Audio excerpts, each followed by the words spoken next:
बिस्मिल्ला जी ठीक ठाक लियो संगियो भराओ बेलियो मित्रों सज्जनों मक्खन दियो पेड़ियो मलाई दियो ढूंढियो की हाल है तुहाडे सब दा। ਅੱਜ ਫਿਰ ਨਵੀਂ ਵੀਡੀਓ ਔਰ ਨਵਾਂ ਪਿੰਡ ਲੈ ਕੇ ਸਾਡੀ ਟੀਮ ਸੋਹਣੇ ਪਿੰਡ ਪੰਜਾਬ ਦੇ ਤੁਹਾਡੀ ਖਿਦਮਤ ਦੇ ਵਿੱਚ ਹਾਜ਼ਰ ਹੈ। ਤੇ ਪਿੰਡ ਦਾ ਨਾਮ ਹੈ ਗੰਸੀਆ ਸ਼ਰੀਫ, ਤਹਿਸੀਲ ਜ਼ਿਲ੍ਹਾ ਗੁਜਰਾਤ। ਸੂਬਾ ਪੰਜਾਬ ਦੇ ਸ਼ਹਿਰ ਗੁਜਰਾਤ ਤੋਂ ਤਕਰੀਬਨ 13 ਕਿਲੋਮੀਟਰ ਦੂਰੀ ਤੇ ਫਤਿਹਪੁਰ ਰੋਡ ਦੇ ਉੱਤੇ ਇਹ ਪਿੰਡ ਵਾਕਿਆ ਹੈ। ਇਸ ਪਿੰਡ ਦੇ ਅੰਦਰ ਵੀ ਸਾਡੇ ਚਾਹਣ ਵਾਲੇ ਸਾਡੇ ਫਾਲੋਅਰ ਮੌਜੂਦ ਨੇ ਜਿਨ੍ਹਾਂ ਦੇ ਕਹਿਣ ਦੇ ਉੱਤੇ ਅੱਜ ਅਸੀਂ ਆਪਣੀ ਹਾਜ਼ਰੀ ਪੇਸ਼ ਕਰ ਰਹੇ ਹਾਂ। ਇਹ ਵੀਡੀਓ ਜਿਹੜੀ ਤੁਸੀਂ ਮੁਲਾਜ਼ਾ ਫਰਮਾ ਰਹੇ ਹੋ ਇਸ ਦੇ ਵਾਸਤੇ ਸਾਡੇ ਨਾਲ ਤਾਵਨ ਕੀਤਾ ਹੈ ਕੈਸਰ ਖਾਨ ਸਾਹਿਬ ਨੇ। ਆਪ ਮੁਤਹਿਦਾ ਅਰਬ ਅਮਾਰਾਤ ਦੇ ਅੰਦਰ ਆਪਣਾ ਬਿਜ਼ਨਸ ਕਰ ਰਹੇ ਨੇ। ਅੱਲਾਹ ਤਾਲਾ ਆਪ ਨੂੰ ਔਰ ਆਪ ਦੇ ਖਾਨਦਾਨ ਨੂੰ ਦਿਨ ਦੁਗਣੀ ਔਰ ਰਾਤ ਚੁਗਣੀ ਤਰੱਕੀ ਅਤਾ ਫਰਮਾਏ। ਅੱਲਾਹ ਤਾਲਾ ਆਪ ਦੇ ਕਾਰੋਬਾਰ ਦੇ ਵਿੱਚ ਮਜ਼ੀਦ ਬਰਕਤਾਂ ਔਰ ਵਸਤਾਂ ਅਤਾ ਫਰਮਾਏ। ਅਗਰ ਤੁਸੀਂ ਵੀ ਆਪਣੇ ਪਿੰਡ ਦੀ ਵੀਡੀਓ ਬਣਵਾਉਣਾ ਚਾਹੁੰਦੇ ਹੋ ਤੇ ਸਕਰੀਨ ਦੇ ਉੱਤੇ ਸਾਡਾ ਰਾਬਤਾ ਨੰਬਰ ਮੌਜੂਦ ਹੈ, ਸਾਡੇ ਨਾਲ ਰਾਬਤਾ ਕਰੋ। ਇਨਸ਼ਾਅੱਲਾ ਅਸੀਂ ਤੁਹਾਡੇ ਪਿੰਡ ਵੀ ਹਾਜ਼ਰੀ ਜ਼ਰੂਰ ਦੇਵਾਂਗੇ। टिकटॉक ਤੋਂ ਇਲਾਵਾ ਅਸੀਂ YouTube ਔਰ Facebook ਤੇ ਵੀ ਤੁਹਾਡਾ ਸਾਥ ਦੇ ਰਹੇ ਹਾਂ। YouTube ਦੇ ਉੱਤੇ ਸਾਡੇ ਚੈਨਲ ਦਾ ਨਾਮ ਹੈ ਸੋਹਣੇ ਪਿੰਡ ਪੰਜਾਬ ਦੇ, ਜਿੱਥੋਂ ਤੁਸੀਂ ਆਪਣੇ ਪਿੰਡ ਦੀ ਵੀਡੀਓ ਨੂੰ ਸਰਚ ਕਰ ਸਕਦੇ ਹੋ। ਕੁਝ ਵੀਡੀਓਜ਼ ਜਿਹੜੀਆਂ ਨੇ ਸਾਡੇ TikTok ਚੈਨਲ ਤੇ ਥੋੜੀਆਂ ਲੇਟ ਅਪਡੇਟ ਹੁੰਦੀਆਂ ਨੇ, ਜਦਕਿ YouTube ਚੈਨਲ ਤੇ ਪਹਿਲੇ ਅਪਲੋਡ ਹੋ ਜਾਂਦੀਆਂ ਨੇ। ਤੁਸੀਂ ਆਪਣਾ ਪਿੰਡ ਉੱਥੋਂ ਵੀ ਮੁਲਾਜ਼ਾ ਫਰਮਾ ਸਕਦੇ ਹੋ। इस पिंड के अंदर साड़ी मेज़बानी की है मौलाना मोहम्मद तारिक साहब और मुदस्सर रफ़ी साहब ने। इंतहाई मिलन निसार और मेहमान नवाज शख्सियात ने। अल्लाह ताला आपनू सलामत रखे। अजकल सर्दी का मौसम है तो मुल्की हालात भी कुछ ठीक नहीं। इस वास्ते जेडे लोग अपने घरों तो दूर दराज इलाकों के काम करन जाते हैं उन्होंने चाहिए कि शामो शाम ही घर नूं वापस आ जावन, क्योंकि मौलवी साहब गल सुणांदे ने कि असी एक रात नूं जलसा पढ़ के ते वापस आ रहे सी ते साडी गड्डी नूं रस्ते दे विच कुछ बंदियां ने रोक लिया। गड्डी ने रोक के ते कहंदे ने थल्ले आ जाओ ते जेड़ा जेड़ा सामान तुहाडे कोले वे और अपनियां जेबां ईमानदारी दे नाल सारियां साडे सामने खोल दिओ। मौलवी साहब कहन लगे कि जिस वेले उन्होंने कहा कि सारा सामान ईमानदारी दे नाल सानू दे देवो ते मेरा हासा निकल गया। वो डाकू मैनू कहते हैं कि जनाबे अली तुसी क्यों हस रहे हो? ते मैं कहा कि मैं हस इस वजह तुरिया कि काम तुसी पता नहीं केड़ा कर रहे हो ते साडे कोलों तुसी ईमानदारी दे प्रूफ मांग रहे हो।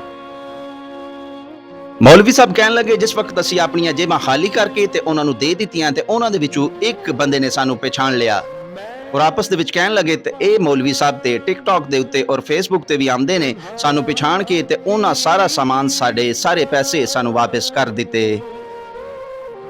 कहन लगे जिस वक्त उन्होंने सारे पैसे सानू वापस किए तो मैं उन्होंने कहा कि जनाब तुसी ये पैसे रख लवो, क्योंकि तुसी सर्दी दे इस पैर इत्थे खड़े हो, ये तुहाडा हक बनदा है, ये तुसी रख लवो। उन्होंने इसरार दे उत्ते पैसे सानू वापस मिले तो फिर मैं उन्होंने कहा कि इंज करने अद्धे पैसे तुसी रख लवो और अद्धे पैसे मैं रख लेना। मैं यही समझांगा कि अज महफिल तू मैनू इतने ही पैसे मिले सी, मैं तो रोज़ महफिलां पढ़दा रहना वा, मैनू कल किसी होर महफिल तू पैसे मिल जाने ने ते तुसी ये अद्धे पैसे रख लवो। फिर अद्धे पैसे मैं उन्होंने दिते और अद्धे पैसे मैं रख ले। जिस वक्त मैं गड्डी दे अंदर बैठन लगा तो उन्होंने मैनू पिछू आवाज़ दी कि मौलवी साहब एक मिनट रुकियो, साढ़े वास्ते एक दुआ करके जाइयो। मौलवी साहब कहन लगे कि मैं दिल दे अंदर सोचिया कि इन्हां दुआ दे वास्ते मैनू आवाज़ दित्ती है तो जरूर इन्हां इहो ही दुआ मंगवानी होवेगी कि अल्लाह ताला इन्हां नू जिस राह ते ये लगे ने उस तू वापस ले आवे और अल्लाह ताला इन्हां नू पैड़ियां कामां तू महफूज रखे और ये सारे पैड़े काम छड्ड देवन। लेकिन मैं जिस वेले उन्हां दा जवाब सुनिया तो मैं हैरान और परेशान रह गया। मनु कहन लगे कि साढ़े वास्ते दुआ करो कि तुहाडे बाद हुण जेड़ी भी गड्डी आवनी है किसी इंतहाई मालदार शख्स दी आवे और ओदे अंदर बहुत ज्यादा माल आवे ताकि साड़ा भी काम बन जाए। इस वास्ते मैं वीडियो दे शुरू दे विच कहा वे कि जेड़े बंदे अपने घरां तो दूर दराज इलाकों दे विच काम करन जांदे ने शाम नूं जल्दी घर नूं वापस आ जाया करो। तुसीं वेख्या होवेगा कि सड़कां दे उत्ते रंग बरंगी दुनिया फिरदी है और रंग बरंगियां दुआवां मौलवियां दे कोलों मंगवांदी है। अगर साड़ी वीडियो तुहानू पसंद आंदी है तो इस नू लाइक और रीपोस्ट जरूर करया करो ताकि साड़ी हौसला अफजाई हो सके। हुण तुहाडे नाल इस पिंड दी भी कुछ इन्फॉर्मेशन शेयर करते चलिए। सानू दित्ती गई इन्फॉर्मेशन के मुताबिक इस पिंड के अंदर तकरीबन 545 घर आबाद ने और इसकी आबादी तकरीबन 6500 नफूस के उत्ते मुश्तमिल है। पिंड दे विच सरकार ने बच्चियां दे वास्ते एक हाई स्कूल भी बनाया है, जबकि बच्चियां दे वास्ते एक सरकारी मिडल स्कूल मौजूद है। ਬੱਚਿਆਂ ਔਰ ਬੱਚੀਆਂ ਦੀ ਦੀਨੀ ਤਾਲੀਮ ਦੇ ਵਾਸਤੇ ਪਿੰਡ ਦੇ ਅੰਦਰ 2 ਮਦਰਸੇ ਕੰਮ ਕਰ ਰਹੇ ਨੇ। ਇਸ ਪਿੰਡ ਦੇ ਅੰਦਰ ਇੱਕ ਕਬਰਸਤਾਨ ਜਦਕਿ 4 ਮਸਜਿਦਾਂ ਮੌਜੂਦ ਨੇ, ਜਿਨ੍ਹਾਂ ਦੇ ਵਿੱਚੋਂ 3 ਜਾਮਿਆ ਮਸਜਿਦਾਂ ਨੇ। ਜਾਮਿਆ ਮਸਜਿਦ ਨੂਰ, ਜਾਮਿਆ ਮਸਜਿਦ ਗੌਸੀਆ ਔਰ ਜਾਮਿਆ ਮਸਜਿਦ या रसूल अल्लाह। इस मस्जिद के अंदर हाफिज आसिफ साहब आप इमामत और खिताबत दे फराइज सर अंजाम दे रहे ने। अल्लाह ताला आप दे इल्म और अमल दे विच मजीद बरकतां और वुस्तां अता फरमाए।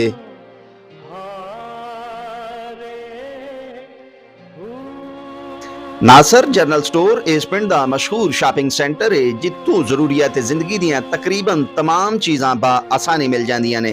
पिंड दे अंदर एक बाबा शाह जमाल साहब दा दरबार भी मौजूद है, जिथे सालाना उरस दा एहतमाम किया जाता है, जिस दे अंदर लंगर दा वसी इंतजाम होंदा है।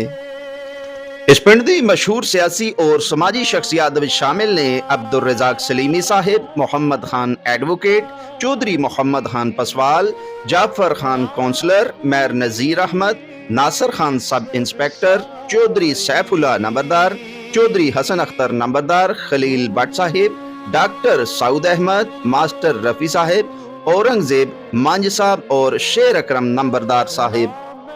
इस पिंड दे अंदर क्रिकेट और वालीबॉल दे भी बेहतरीन प्लेयर मौजूद ने, जिन्हां दे विच मुबशर गुल साहब, जमील भट्ट साहिब, कैसर अहम खान साहब, मौलाना इखलाक अहमद, डॉक्टर तारिक साहिब, मिर्जा इकबाल साहिब, मुदस्सर रफ़ी साहिब, साबिक क्रिकेट कप्तान मौलाना मोहम्मद तारिक, नदीम असगर और मियां मोहम्मद अफजल साहब शामिल ने। इस पिंड दी फलाह बहबूद दे वास्ते एक वेलफेयर भी काम कर रही है, जिसका नाम कंसिया वेलफेयर सोसाइटी है। इस वेलफेयर सोसाइटी दे अंडर तकरीबन 18 लाख रुपए लागत दे नाल एक 1.5 किलोमीटर नाला तामीर किया गया है, जेड़ा पिंड दे पानी नू एक मखसूस जगह दे उत्ते मुंतकिल करदा है। इस तो अलावा कंसिया बटोआल रोड भी इस वेलफेयर सोसाइटी ने तामीर किया है और पिंड दियां नालियां और गलियां दी मुरम्मत भी इस कमेटी ने अपने जिम्मे लई हुई है।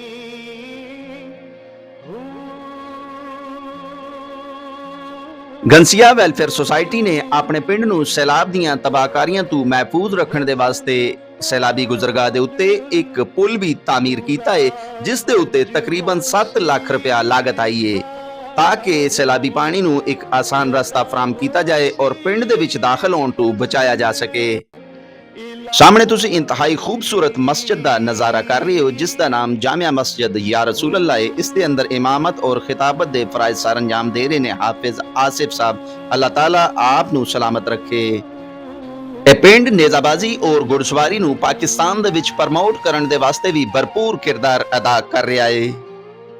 इस पिंड दे चौधरी तजम्मल शेर गुजर साहिब ने पाकिस्तान दा मकबूल नेजाबाजी club Mohammadi Haidari Sultania Shaheen club of Pakistan बना रखा है, जेड़ा अपने पिंड दी नुमाइंदगी पूरे पाकिस्तान दे विच कर रहा है और अपने पिंड दा नाम पूरे पाकिस्तान दे अंदर रोशन कर रहा है। अल्लाह ताला आप नू सलामत रखे। हाजी असगर साहब की तरफों इस पिंड नू एक एंबुलेंस भी अतिया की गई है, जेड़ी इस पिंड दे और अहले इलाके दे मरीजां नू हस्पताल दे अंदर मुंतकिल करन दे विच भरपूर किरदार अदा कर रही है। अल्लाह ताला आप दी इस काविश नू कबूल व मंजूर फरमाए और आप नू अजरे अजीम अता फरमाए। सामने वीडियो दे विच तुसी इस पिंड दे वाहिद कब्रस्तान दा नज़ारा कर रहे हो। जिस वेले भी तुहाडा किसी कब्रस्तान दे विचों दी गुजर होवे ते इन्हां लोकां दे वास्ते तुसी दुआए मगफरत करया करो, ताकि कल नू तुहाडे वास्ते भी दुआए मगफरत कोई कर सके। साडे बहुत ही प्यारे दोस्त कैसर खान साहब, आप दा ताल्लुक भी इसे पिंड दे नाल है। आप मुतहिदा अरब अमारात दे अंदर अपना बिजनेस कर रहे ने, लेकिन अपने पिंड नू आप हमेशा याद रखते ने। अडियाला रोड दे उत्ते आपने एक शानदार बंगला बनाया है, जिसनू अपने पिंड दा नाम दिता है और इस बंगले दा नाम गंसिया हाउस रखिया है। ये लोग अपने पिंड दे नाल मुहब्बतां करन वाले लोग ने, सोने रब दे हवाले।